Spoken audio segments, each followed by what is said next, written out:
দেবকে খোঁচা দিয়েছেন আবারও কুণাল ঘোষ। সৌজন্যের রাজনীতির প্রসঙ্গ তুলেই দেবকে আবারও খোঁচা দিয়েছেন কুণাল ঘোষ। রাজনীতিতে দেব তো দেবাদিদেব। কোনো ব্যক্তি দল বা নেত্রীকে আক্রমণ করলেও দেব সৌজন্য দেখায়।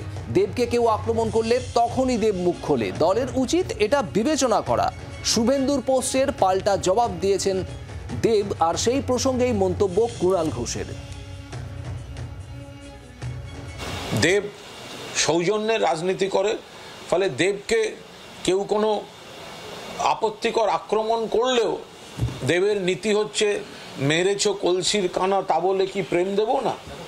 তো আজকে একটু দেখলাম দেব একটু একটু একটু একটু তার বিরক্তিটা বেরিয়ে আসছে, কিন্তু দেব নিজেই তার উত্তর দিয়েছে, ফলে আলাদা করে এ বিষয়ে কোনো বক্তব্য রাখবো না। কারোর মনে হয়েছে শুভেন্দু অধিকারী আক্রমণ করার পরেও শুভেন্দু অধিকারীকে হোয়াটসঅ্যাপ করা যায়, তাদের মধ্যে যদি সেই সম্পর্ক থাকেন তারা করেছেন, সম্পূর্ণ তাদের ব্যাপার। দেব তো শুধু দেব নয়, সৌজন্যের রাজনীতিতে দেব হচ্ছে দেবাদিদেব।